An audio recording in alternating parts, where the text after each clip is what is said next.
I think some of the people saw them up on the roof from that building over there and reported them to the police. We had received an all points bulletin, and I just happened to see the van and, hollered over to my lieutenant. I think that could be the van. We checked it out, and it was.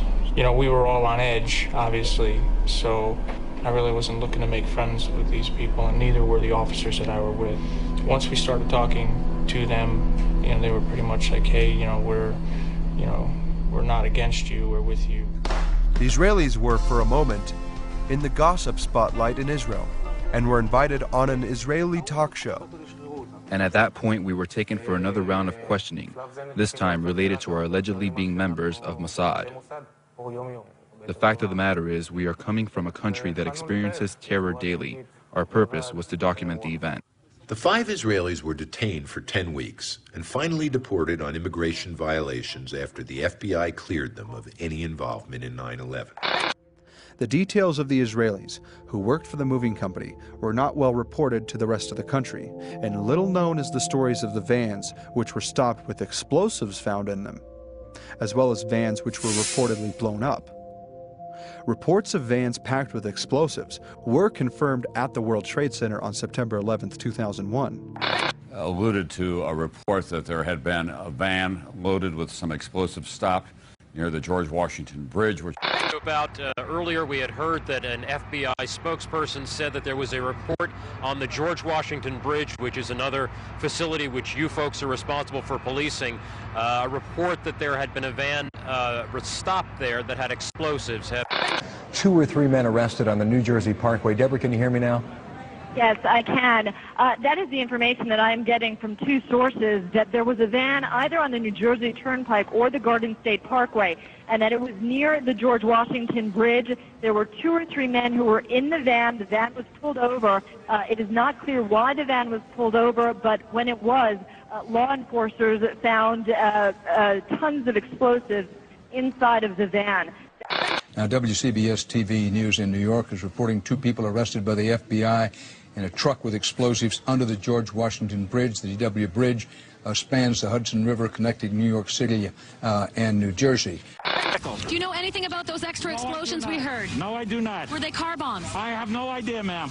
Are you being told that we're going to have to move out of this area as well? I was not told anything relative to that. What about the sewers? Are they looking for bombs in sewers? All non-essential personnel. That's all I can tell you. Okay, obviously. Mayor Rudy Giuliani now speaking again. I'm hopeful that we'll be able to rescue some more people. I have no idea how many others, but at least there's some hope that we'll be able to get some people out. We have been able to get 2 people out who have been identified as Port Authority police officers. And word late tonight that 2 suspects are in FBI custody after a truckload of explosives was discovered around the George Washington Bridge. That bridge links New York to New Jersey over the Hudson River. Whether the discovery of those explosives has anything to do with other events today is unclear, but the FBI has 2 suspects in hand, said the truck load of explosives, enough explosives were in the truck to do great damage to the George Washington Bridge. But they arrested the 2 suspects and they're questioning them as we speak. It was this evidence that caused the agency to speculate that a van packed with explosives was parked in the garage, which was also detonated to help weaken the structure. About a block and a half away from the site of where the explosion was. That area has just been evacuated because police have found what they describe as a suspicious device, and they fear that it might be something that could lead to another explosion. Obviously, there's a real sense of caution here on the part of police. I spoke with some police officials moments ago, Chris, and they told me that they have reason to believe that one of the explosions at the World Trade Center, aside from the ones that may have been caused by the impact of the plane with the building, may have been caused by a van that was parked in the building that may have had some type of explosive device in it. Joining me is Jack Kelly. Now, he is a foreign correspondent, war correspondent, and just came back from Israel. He has some information about these attacks. Jack, what can you tell us happened first in New York? Apparently what appears to happen was that at the same time two planes hit the building, that the FBI most likely thinks that there was a car or truck packed with explosives underneath the buildings, which also exploded at the same time and brought both of them down. Now that's the first time we're hearing that. So 2 planes and explosives that were in the building, is that correct? That is the working theory at this point. I've heard reports of secondary explosions after the aircraft impacted, whether in fact there wasn't something else at the base of the towers that in fact were the coup de grace to bring them to the ground. In the police radio recordings released to the public, reports of vans were confirmed. Good evening. The tapes offer a chilling record of terror and heroism. There were many calls like these. City Police 385. We have a white van. Three guys in there. They look like counter civilians. They're going around the building. There's a minivan heading towards the Howard Tunnel. I see the guy by Newark Airport mixing some drugs, and he has no street uniform on. He has what? He's dressed like an Arab. One officer reports a van actually exploding and his needing assistance. We have both suspects under K. We have the suspects who drove the van exploded. We have both of them under K. Let's get some help over here. Now, I'm sending you here, shooter. I just want to make sure you and your guys are all right over there, K. That's all. What's the location, right, K? Put them up. You know, we have both Booby-trapped driven that exploded. Resurrect? Hillary, I gotta go. They're pulling him away. And let me tell you what's happening. They're pulling him away. They're taking away Lieutenant Sam Esposito. They just was an off-duty officer just now. Ladies. Papers a block away, came running out of the office when he saw what was happening, and has told us a very compelling story. We were trying to get him on tape. He really should not have been out of the hospital, but said he actually needed a cup of coffee, and that's why he walked out. But his story was that he ran in. He went into the daycare center, which really hasn't been mentioned very much, on the second floor of one of the World Trade Center buildings. And the good news, he said, was there was nobody in that center, but he made his way up. He pulled people out with him as they resisted, and then there was an explosion. He said car exploding outside, knocked him unconscious, and he was rescued himself by a firefighter. We're obviously having a bit of trouble right now maintaining our location because we just heard one more explosion. That's about the 4th one we've heard. The police are telling us they're either car bombs. Another radio communication confirms that a van was pulled over for having a mural on the side of it, depicting a plane flying into the World Trade Center. A remote-controlled one. One of those remote-controlled planes filled with explosives. And find the message of the plane.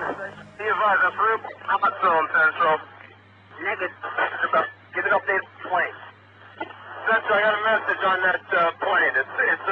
It's a big truck with a mural painted of an airplane diving into New York City and exploding. I don't know what's in the truck.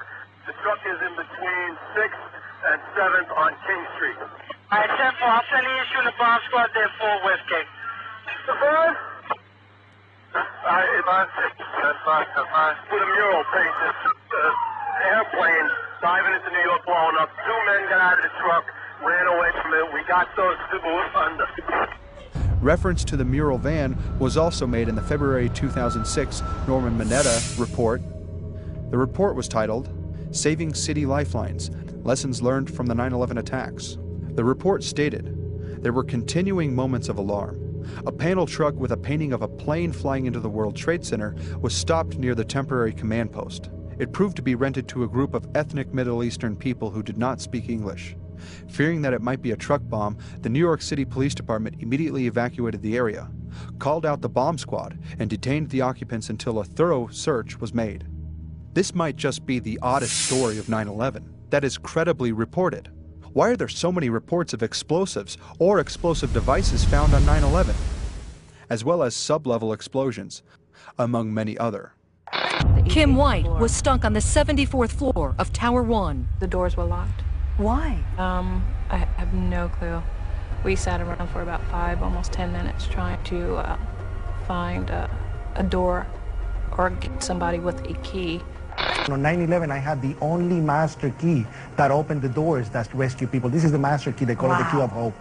And basically, I was a janitor. Like I said, on that day, there was an explosion on the basement, and this is prior to the building got hit by the plane. And then the plane hit, and then there was a series of explosions afterwards. And a person comes running into the office saying, explosion, explosion, explosion. The ladies that are with me were in the World Trade Center in the first building and escaped through the lobby, where they report that they believe there was a bomb in the lobby. Our office was on the B1 level. As I was talking to a supervisor at 8:46, and all of a sudden we hear, boom! An explosion so hard that pushed us upwards. And it came from the basement between the B2 level and the B3 level. And when I went to verbalize, we hear, boom! The impact of the plane on the top. And as we were coming out, we passed the lobby. There was no lobby. So I believe the bomb hit the lobby first, and a couple of seconds in. Right away, a guy from the Port Authority told him the damage was somewhere above the 78th floor. But all you had to do was look around. It was obvious. Something had happened right there in the lobby. You just saw that all the windows were blown out. The lobby looked like the plane hit the lobby. And a fireball emerged from the elevator lobby and was coming toward me. Out on the elevator, the glass just flames exploded out the front of the World Trade Center. Glass flew everywhere. I asked him what happened. What was amazing about his story was that he was in the lobby of World Trade Center 1 when the first plane hit. And when the debris started coming down, he went back to go into the building to protect himself and was in the revolving doors going back in off West Street when he looked up and a fireball came flying out, I guess from the elevator shafts, that's what he seemed to believe, and blew out all the windows and threw him back onto the street. 6th floor, and I was reviewing some work, and it was about 10 to 9, and the building shook. And I felt it was an earthquake, and it didn't bother me because I felt the building could sustain earthquakes. They were built for that. And then there was a huge explosion, and the ceiling fell. He went through the front door of the ground floor, and the lady who was about 3 seconds in front of him was hit by a terrific fireball, and she was horrifically injured. So we went to her assistance. I think he got some sort of tablecloth to put over her. As he was doing that, another explosion happened. I was in the B4 level. I was assigned to the B3 level, but I had to do something in the B4 sheet metal shop. So I went in the sheet metal shop, do what I had to do, and on my way, I heard a bomb. So I says, probably the transformer again blew up. So I stepped back, finished what I had to finish, and I started towards the door again. And there come a big blast with a big ball of fire. And that's when I got hit. It hit me right back down on the ground, and I realized that my ankle was shattered. We then were talking about the day's work and what needed to be done when we heard a massive explosion that was in the World Trade Center at about 8:46 a.m. in the morning. The explosion came from, I believe, at first we believed that it came from the mechanical room. And then we heard a series of other explosions that sounded up on the above levels of the building, to where we then realized that there was something wrong and there was a major problem. What happened was I was down in the basement. All of a sudden we heard a loud bang. We ran down the steps to the lobby. There was no lobby. Everything was torn up, and even the turnstile was burnt and was sticking up, and they just told us to run. My boys ran out of the office. He said one thing, run. Everybody just ran, and we ran down the stairs. They told us to come back up the stairs, and we were like, come back up the stairs, are you crazy? So we continued down the stairs. We came outside in the lobby. There was no lobby. The lobby was totally gone. Did you see other people? People. There was a woman there with her face blown off. I just thought something, because I know that the loading dock is on B1, that's 3 floors above me. I just assumed that a car or something exploded on B1, or something got delivered and something big and heavy fell over. You just knew it was something big, because, you know, I can't even imagine living in San Francisco or earthquakes, but when the floor is moving underneath you and everything is just happening, and smoke, and as I ran into the parking lots, you know, I mean, everybody's screaming, I actually helped somebody get to a staircase that had a broken leg. There was a lot of smoke down there. There was a lot of people screaming. People came with us running up the ramps. We wanted to get help for the people that couldn't move down there. I mean, I know of people that got killed in the basement. I know of people that got broken legs in the basement. People that got reconstructive surgery because the wall